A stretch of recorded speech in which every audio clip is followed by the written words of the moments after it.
Bom dia, Marco Antônio, Bruno, Kaique, Wanderson. Bom dia a todos.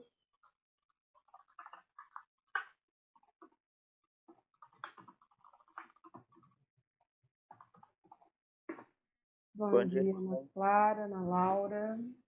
Bom dia, Wanderson.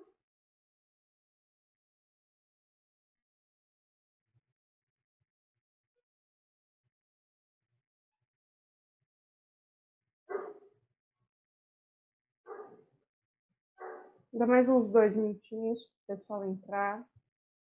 E aí a gente começa hoje, tá bom?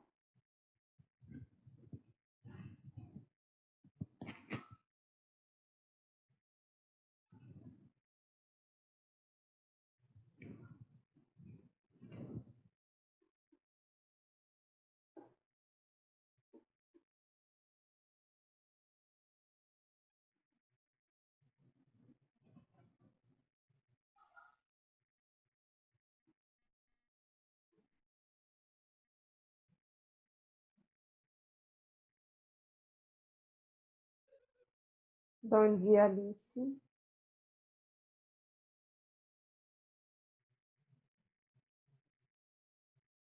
Bom dia, Regiane. Bom dia.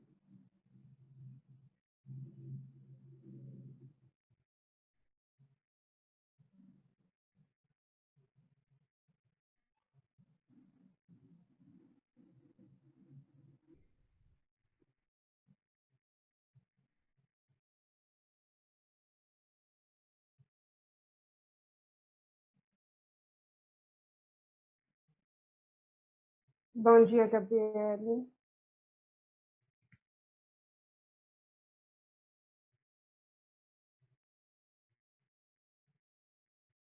Bom, vou começar por aqui. Quem for entrando vai pegando a sequência. Hoje é a nossa última aula de exposição de conteúdo em relação à arte. Já falei para vocês em outras aulas, bom dia, Matheus, em outras aulas que neste trimestre nós estamos falando somente sobre Renascimento.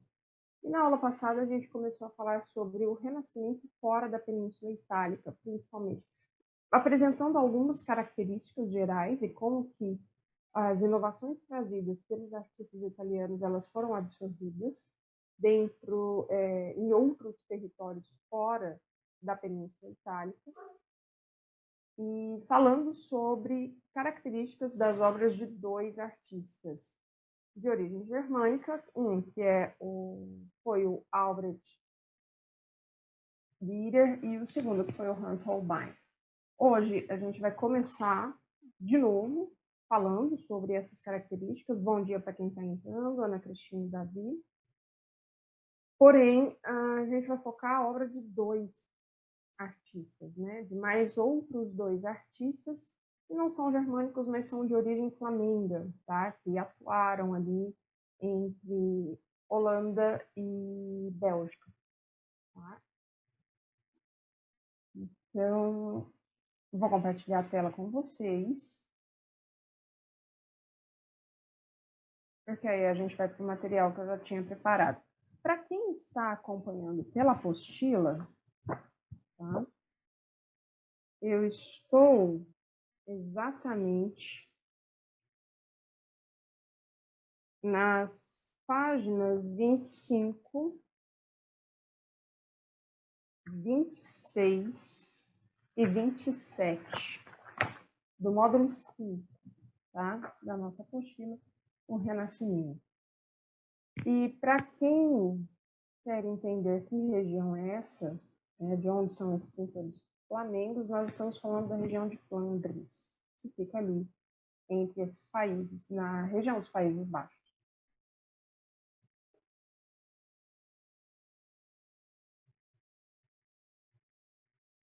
Oi, gente, tudo bem com vocês? Sejam bem-vindos ao canal e à nossa aula de arte.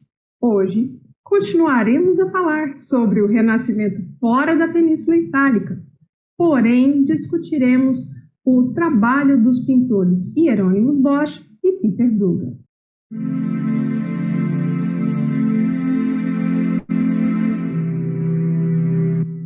Pouco se sabe sobre a vida de Hieronymus Bosch. Porém, com as suas pinturas, ele mostrou que as tradições e o conhecimento adquirido sobre pintura que tinham sido desenvolvidos até então para representar a realidade de maneira mais convincente poderiam ser distorcidas da maneira como ele fez para permitir ao observador ver, de maneira mais plausível, figuras de coisas que nenhum olho humano tinha visto até então. Bosch se tornou famoso pelas suas terríveis representações do inferno e de seus presos, tornando seu estilo inconfundível. Seu trabalho é rico em símbolos da astrologia, da alquimia e da magia, conhecidas no final da Idade Média. Nem todos os elementos de suas telas, entretanto, podem ser decifrados, uma vez que ele seleciona e combina aspectos dos mais diversos seres, criando formas muitas vezes existentes apenas em sonhos ou em delírios. Desse modo, uma figura pode apresentar aspectos vegetais e animais associados de maneira completamente arbitrária pelo pintor. Alguns críticos veem na pintura de Bosch a representação do conflito que inquietava o espírito humano no final da Idade Média, a tensão entre o sentimento do pecado ligado aos prazeres materiais e a busca das virtudes de uma vida ascética. Além disso, um forte misticismo havia se espalhado pela Europa entre a população mais simples, dando margem ao fortalecimento de conceitos supersticiosos e à crença em manifestações tanto divinas quanto diabólicas. Estes conflitos podem ser vistos em obras como As Tentações de Santo Antônio, Carroça de Feno e Os Sete Pecados Capitais. Porém, o tríptico O Jardim das Delícias é a obra mais instigante de Bosch.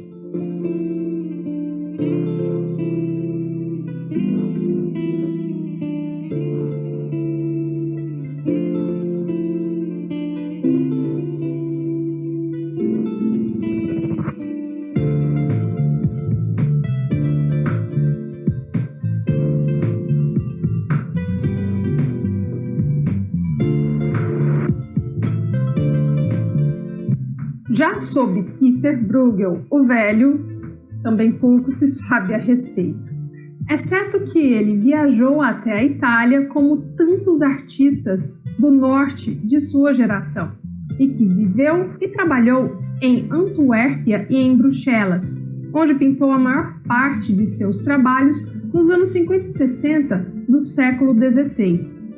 Apesar de ter vivido em grandes cidades, já completamente sob a influência das ideias renascentistas, Bruegel retratou em suas obras a realidade de aldeias que ainda conservavam a cultura medieval. São exemplos desta temática Caçadores da Neve, Banquete Nupcial, Dança Campestre e Jogos Infantis.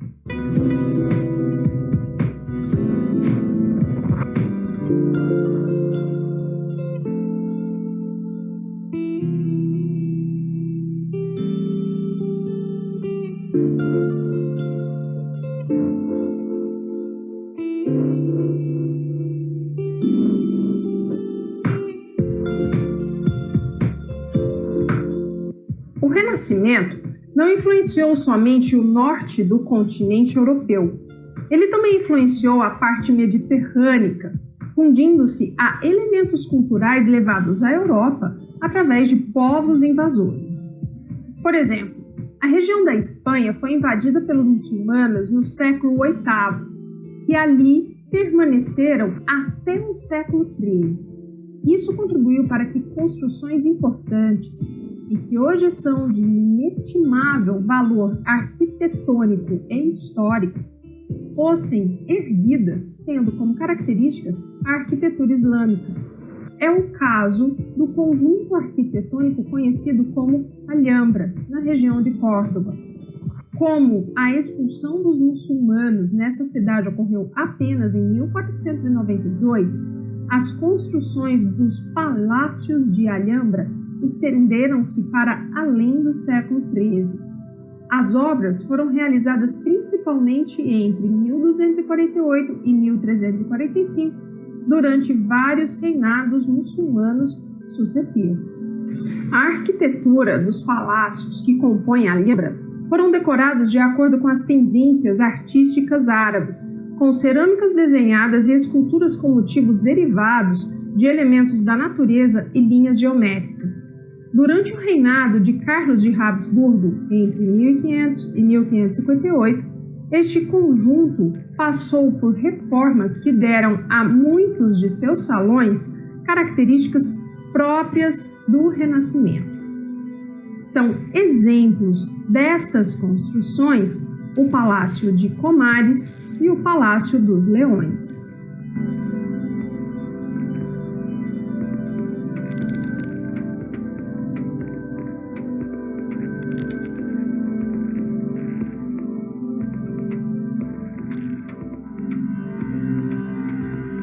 Bem, hoje esse é o final, então acho que a gente já pode passar adiante. Não precisa finalizar ali o vídeo. Em relação a isso, a esses pintores, a esses conteúdos, tem alguma dúvida?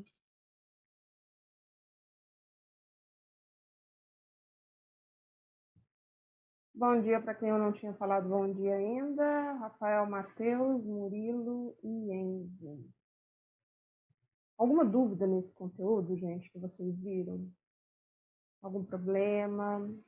Não? Tá tudo bem?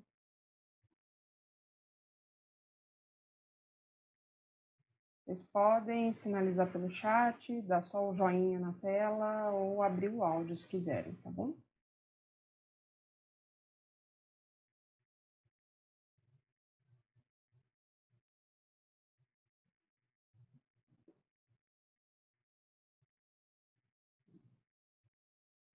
Se não tiverem dúvida, então eu vou passar para vocês, ou vou passar com vocês agora, para a lista de atividades que eu deixei em relação a este conteúdo específico. Aguarda só um minuto, que aí a gente compartilha a tela de vídeo.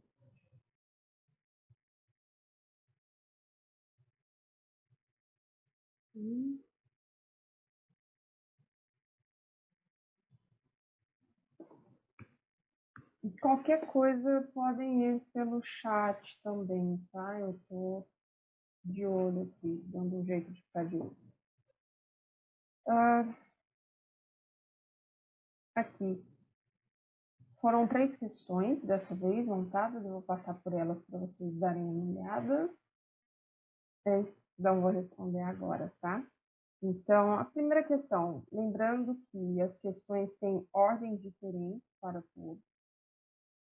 E as ordens das alternativas dentro das questões também mudam, tá? Aqui, leia e observe a imagem. Essa aqui, o banquete oficial do Peter Rundle. As novas descobertas que tinham sido feitas pelos artistas da Itália e Flandres no começo do século XV tinham produzido um frêmito de emoção em toda a Europa. Pintores e patrocinadores estavam igualmente fascinados pela ideia de que a arte pudesse ser usada não só para contar a história sagrada de um modo comovente, mas servisse também para espelhar um fragmento do mundo real. Talvez o resultado mais imediato dessa grande revolução na arte foi os artistas começarem por toda parte a realizar experimentos e a buscar novos e surpreendentes efeitos. Esse espírito de aventura que se apossou na arte, no século XV, assinala a verdadeira ruptura com a Idade Média. Esse é o trecho de um texto do Gombrich. É aquele autor que eu sempre falo para vocês, é o Ernest Hans Gombrich. No caso, este livro aqui, a minha edição é um pouquinho mais antiga, né? A edição usada assim, de 1999, a minha eu comprei um sebo. Na verdade, eu pedi para um amigo meu trazer de fora, e então ficou um pouquinho mais barato, porque aqui no Brasil é bem caro. Enfim, mas o que o texto pede junto com a imagem? Vamos lá. Com base na observação da imagem nas informações apresentadas no texto, pode-se considerar a obra de Bruegel. Olhando aí uma opção, a expressão de traços psicológicos das figuras e a associação do ideal de beleza renascentista ao misticismo típico da cultura medieval, resultado da influência direta da pintura de Bosch ao retratar o universo onírico e exaltar sentimentos ligados ao prazer, a inquietação típica das obras de Dürer através da exposição dos traços psicológicos dos personagens, uma contemplação do cotidiano medieval no plano temático e a representação de um grande número de figuras com profundidade, um retrato fiel da realidade e um rompimento completo com o medievalismo. O que vocês escolhem? Alguém vai... Eu vou deixar na tela aqui, mais próximo, as alternativas, e aí eu fico esperando vocês se posicionarem no chat. Vou dar uns minutinhos aí para vocês verem. Caso precisem retornar para a imagem do Bruegel, me avisem porque eu desço a tela para vocês verem de novo.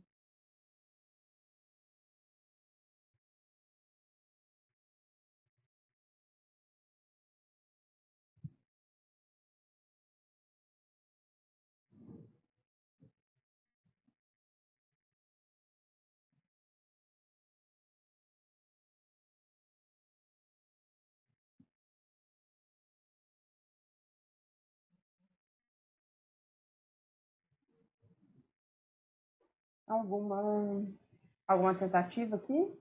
Nenhuma? Então, vou passar para a próxima. De novo, novamente, uma observação das imagens. E aqui são várias imagens nesse caso. Eu tenho a dança campestre, do Bruegel, e o carro de feno, do Bosch.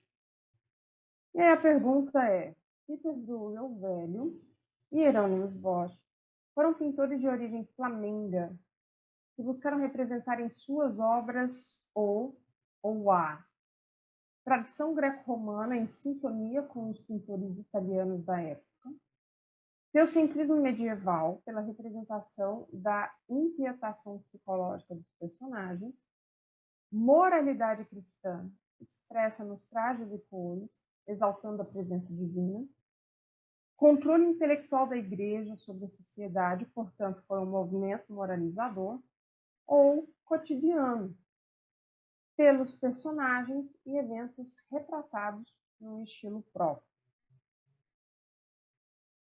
O que eu faço para responder essa questão? Volto às imagens e verifico exatamente o que está sendo retratado. Tá?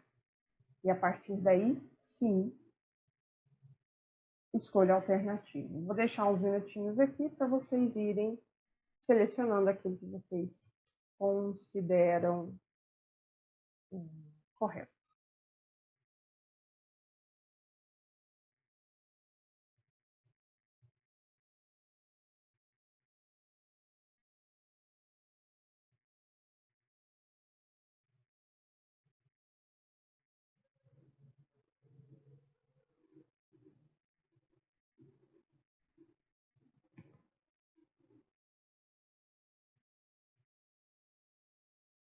E o último,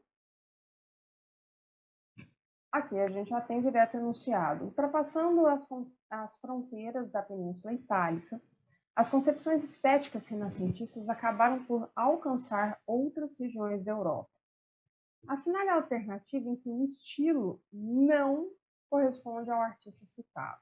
Então, 5 opções. As obras de Hieronymus Bosch são interpretadas por alguns críticos como a representação do conflito que inquietava o espírito humano no final da Idade Média. A tensão entre o sentimento de pecado ligado aos prazeres materiais e a busca das virtudes de uma vida ascética. As personagens de Hans Holbein são retratadas a partir de um dos ideais renascentistas de beleza, a dignidade humana. Albrecht Dürer procurava refletir a realidade de seu tempo. É considerado o primeiro artista germânico a conceber a arte como uma representação da realidade. Nas telas de Hieronymus Bosch há uma seleção e combinação de aspectos bastante variados. Muitas de suas obras não podem ser citadas, pois representam formas presentes apenas em sonhos e delírios. E a pintura de Peter Bruegel é rica em símbolos da astrologia, da alquimia e da magia. Vou deixar vocês um minutinho com essas informações na tela e aí vocês podem fazer anotações que vocês quiserem na casa de vocês para verificar depois o que vocês acharem que está certo e que está errado. Enquanto isso, vou falando bom dia para quem eu não falei. Renato, Beatriz, Bruno, eu acho que eu já falei, mas se eu não falei, falo de novo. Quer dizer, se eu já falei, falo de novo. Rafaela, eu não tinha falado, bom dia. Pedro Henrique. Enfim, bom dia para quem entrou aí com a aula já iniciada. Alguém? Bom dia, Marcelo, também. Vocês vão querer discutir alguma questão, colocar já alguma resposta? Se não, eu vou fechar por aqui. Tá? Olha só. Com essa última rodada de conteúdo, a gente encerra o nosso conteúdo de arte do bimestre. Tá? Não só o conteúdo de arte do bimestre, mas também o conteúdo de arte do ano. Nós finalizamos, no meio dessa loucura toda que foi a pandemia e as aulas remotas, os conteúdos planejados, programados no início do ano, até agora o final. Nós teremos a avaliação do inicial de arte também, de bimestre. E eu vou mostrar para vocês o que eu quero que vocês estudem para esta avaliação. Tá? Aqui. A aba Estude aqui tem conteúdo do ano inteiro, mas quero que vocês peguem somente do Renascimento, porque esse vai ser o foco da avaliação do bimestre, já que nós falamos somente de Renascimento durante esse quarto bimestre. Então, a partir daqui, o Renascimento na Península Itálica, a pintura renascentista, Tommaso Masaccio, Frangélico e Paolo Cello, a pintura renascentista de novo, só que dessa vez com Piero della Francesca, Sandro Botticelli, Leonardo da Vinci. Agora, falando aí dos grandes mestres, né? Continuando os grandes mestres, a gente já estava aqui com eles, com Da Vinci, arte renascentista, Rafael Michelangelo, pintura e escultura, e as duas partes relacionadas ao Renascimento fora da Península Itálica, aí, falando de Dürer, Holbein, Bosch e Bruegel, que a gente terminou hoje. Então, o que eu quero que vocês estudem, verifiquem, façam as atividades também, né? É este conteúdo. Ele equivale a todo o módulo 5 da apostila, tá? Tudo que está na apostila e está nesse material que eu produzi, não. Tem coisas que eu acrescentei a mais, tem coisas que não estão na apostila e que eu acabei não, que estão na apostila e que eu acabei não citando aí. Então, o corpo de material para estudar, ele foi amplificado dessa forma, seja pelos PDFs, pelos vídeos e pela própria apostila que vocês têm em casa. Estudem com cuidado. Para quem ainda não fez as atividades que eu passei para vocês durante o bimestre, vocês têm até o dia 18 para terminar de resolver. Eu não sei se vocês notaram que eu coloquei data, assim, desde que começamos a falar de exercícios. Só um minuto aqui, deixa eu mudar um perfil.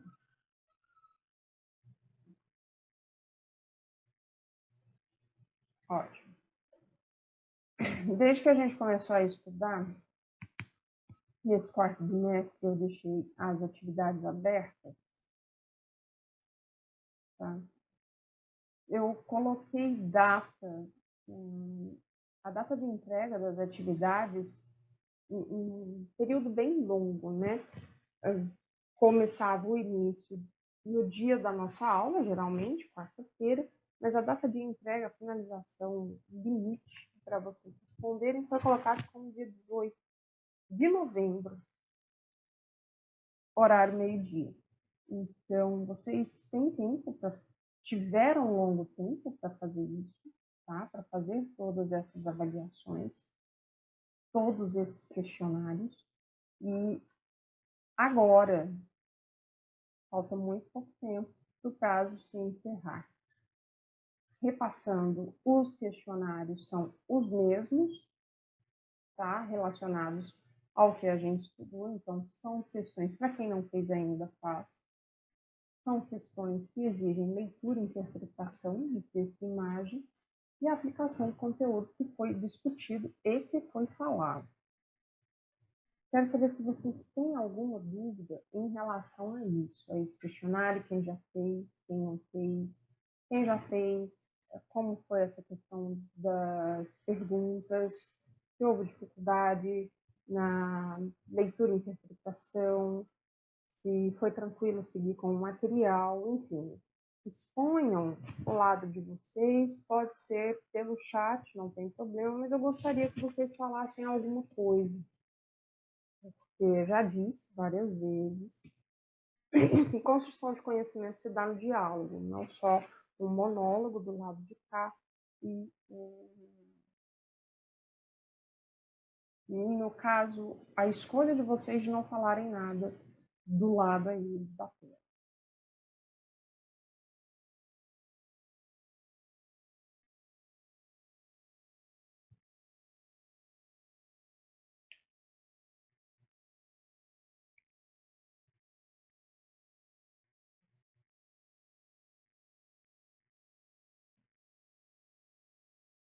O que me preocupa vocês não falarem nada e ter uma participação praticamente nula em todas as aulas é o fato de que, para mim, isso sinaliza que, teoricamente, está tudo muito bom, tudo muito bem. Mas a hora que chega a composição das notas, a realização das atividades, a verificação das avaliações, eu vejo que não está. Tá? Então, isso para mim sinaliza algumas coisas. Ou vocês não estão entendendo, ou vocês não estão dando a devida atenção. E aí, apesar de todo o espaço dado, né, na aula para vocês comentarem, para vocês participarem, para a gente verificar questão de conteúdo, quais são as falhas, como que a gente reacerta, o que a gente pode explicar de novo ou de uma outra maneira, esse tempo não é aproveitado, mas depois entra-se em contato com coordenação, supervisão, direção, pedindo, né, novas chances de fazer as coisas, revisão de notas, revisão de aproveitamento, e assim, deixa bem perdida em relação aos sinais que vocês emitem. São todos isso. Não, tem gente que está indo muito bem, ok, entende? Mas, de novo, é necessário alguma sinalização da parte de todo mundo, né, ou pelo menos de quem está assistindo a aula, para dizer se está tudo ok ou não. Porque isso também é importante. Vocês sinalizarem aquilo que não está legal. Ou se está legal, sinalizarem também.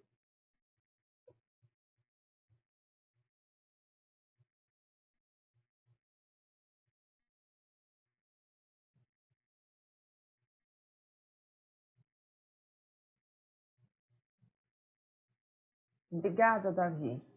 Tá ok, então. O conteúdo está indo tranquilo. Obrigada pela sinalização.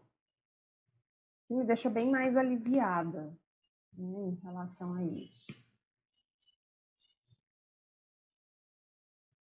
Mais alguém quer comentar alguma coisa? Ou sinalizar alguma coisa de qualquer forma? Está tudo bem? Se não está tudo bem? Quais são as dúvidas? Acesso, dificuldade de material, enfim. É com vocês agora, gente. E é importante vocês também falarem a respeito.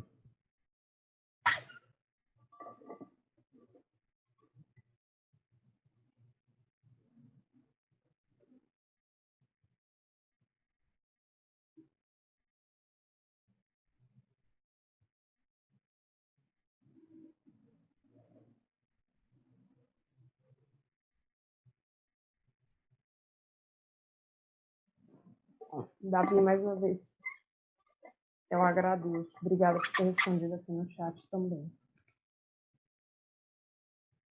Ok. Vamos voltar para os exercícios, então, tentar responder aqui na aula direto. Vou compartilhar a tela com vocês e vão sinalizando pelo chat quais são as opções que vocês acham que é correta, porque aí a gente vai discutindo um pouco mais a respeito. Pode ser?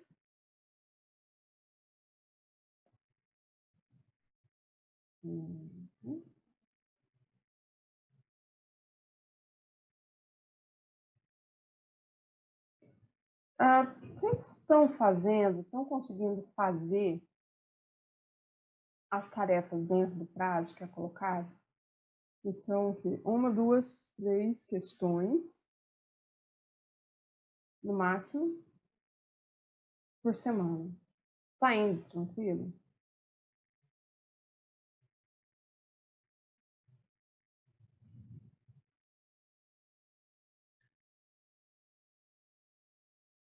Bom,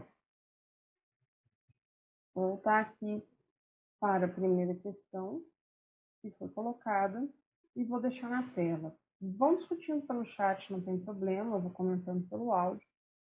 As opções que são colocadas. Vocês estão conseguindo ler o enunciado e ver a imagem com tranquilidade? Pode comentando pelo chat também, gente.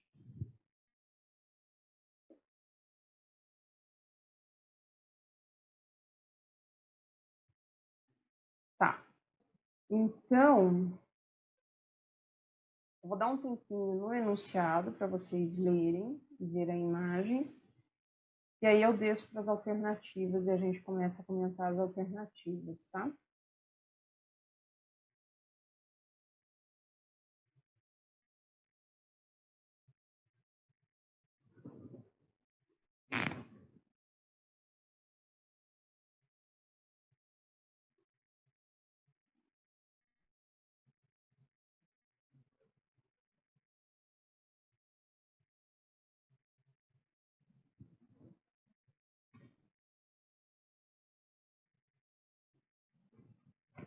Então,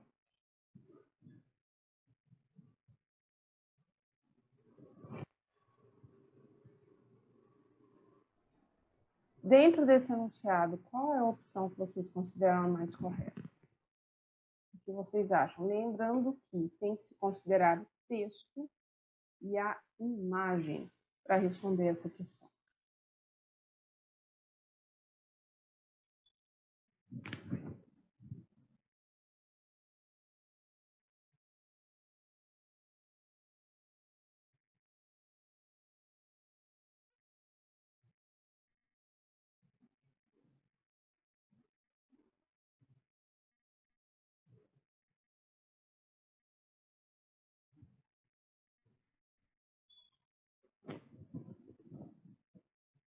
Nenhum chute? Ninguém vai colocar nada no chat? Nenhuma opção? Não vai dar nem pra gente fazer nenhuma enquete hoje?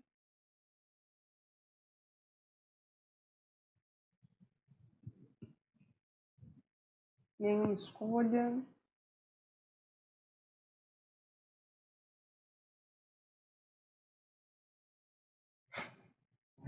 Tá, eu vou voltar o texto então, Davi, para vocês lerem, tá?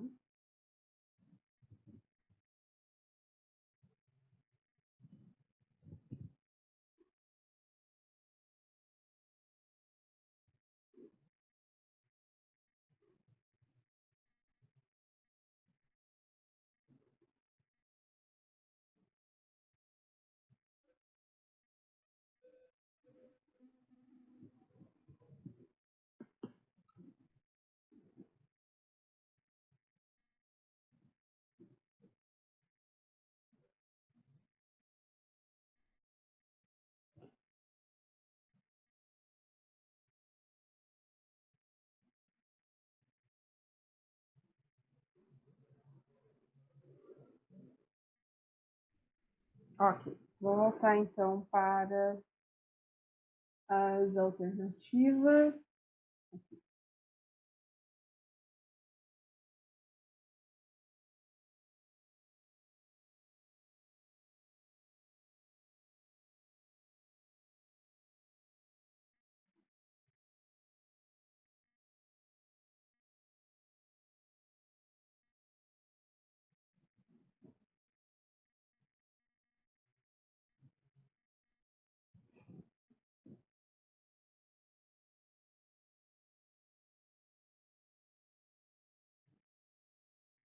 Então, gente, o que vocês decidem? Qual a alternativa?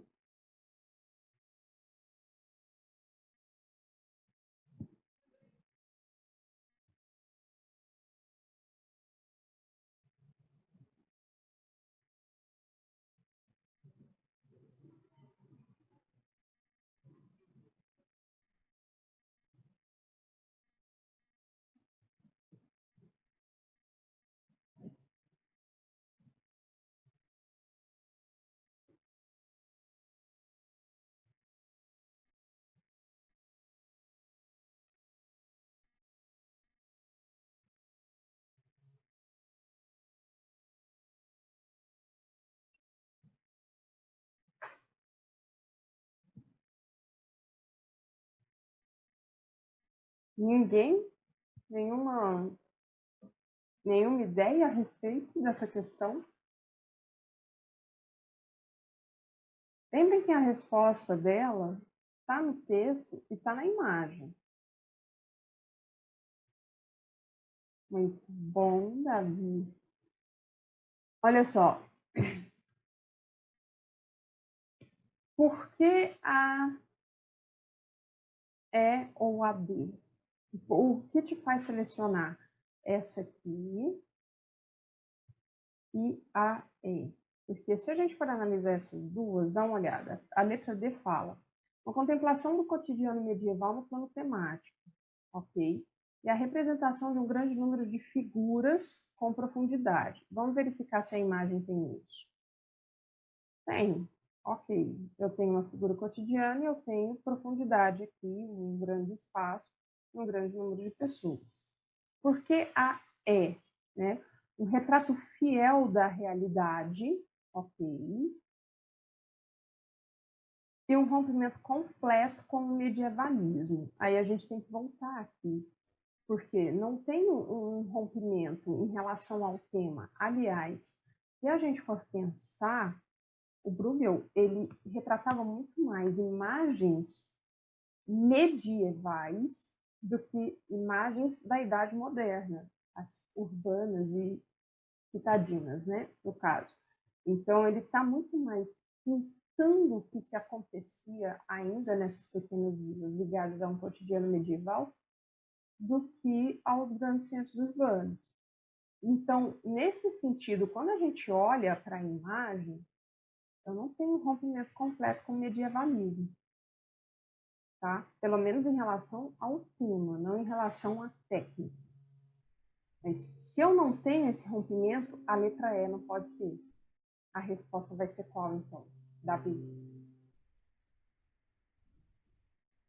Exato, Gabriele. É a letra D. No caso dessa questão aqui, é a letra D. Uma contemplação do cotidiano medieval no plano temático e a representação de um grande número de figuras com profundidade. Bem, Gabriele e Davi, exatamente, vocês foram em cima do que era esperado pela questão, tá? Tranquilo aqui nessa? A gente pode passar para uma próxima?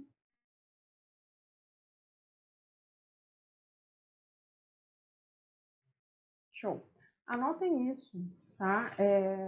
Anotem qual é a questão no caderno de vocês e qual é a resposta, porque a hora que vocês abrirem a plataforma, vai estar fora de ordem, tá?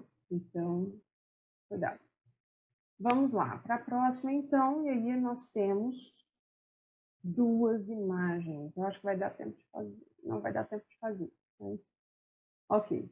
Que são a dança campestre do Bruegel, de novo, e o carro de feno do Bosch. Peter Bruegel, velho, vou deixar aqui para vocês lerem, tá? Se encerrar, quer dizer, se encerrar o tempo, a gente deixa para a próxima aula. Mas vamos lá.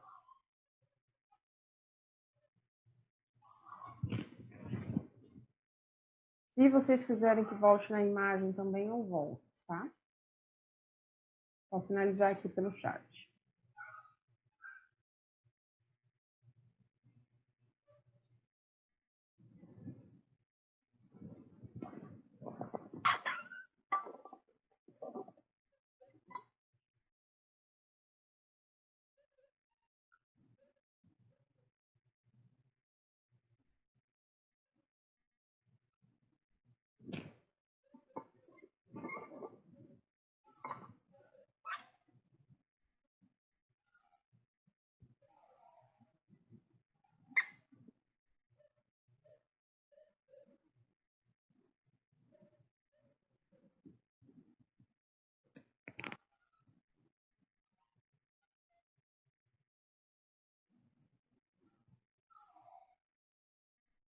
E aí, alguma opção já para a gente trabalhar em cima?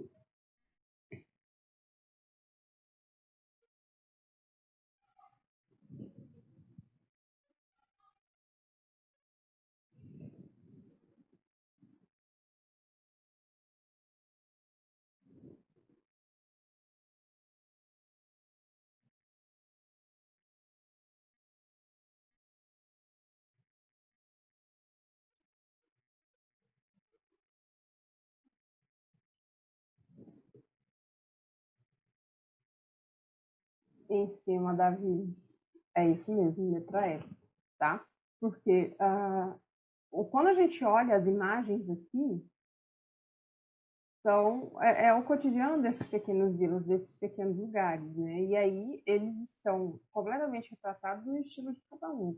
No estilo do Bosch, que é essa visão completamente onírica da realidade, simbólica, e no estilo do Bruegel, que já é algo mais real, né? Algo mais dentro de uma perspectiva, da técnica da perspectiva, mas que mostra exatamente como se fosse o retrato dessa vila. Então, em cima da questão, letra E, acertou. Isso quer dizer que você está muito bom de interpretação e leitura de imagens. Fantástico.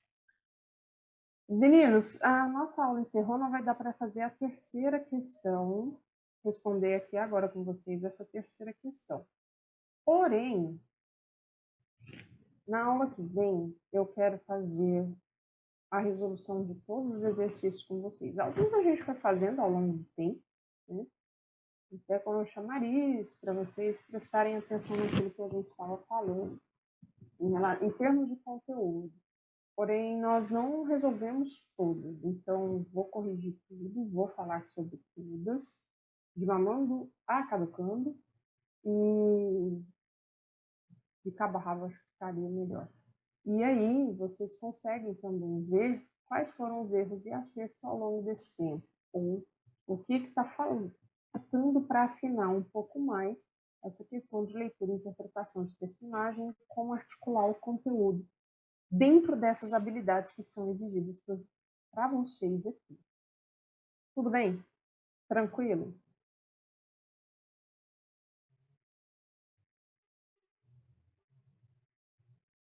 Ok. Então, beijinhos. Até semana que vem. Os conteúdos das avaliações, se não me engano, já estão colocados no... O cronograma das avaliações já está colocado na aba comunicação de português, se não me engano. Veja se eu monto um cronograma com o conteúdo também e deixo na nossa aba de comunicação, tá? A hora que a gente for para a plataforma, hoje e amanhã, ou mais tardar amanhã, tudo isso aí já está colocado. Beijinhos, até semana que vem, bom final de semana para todos.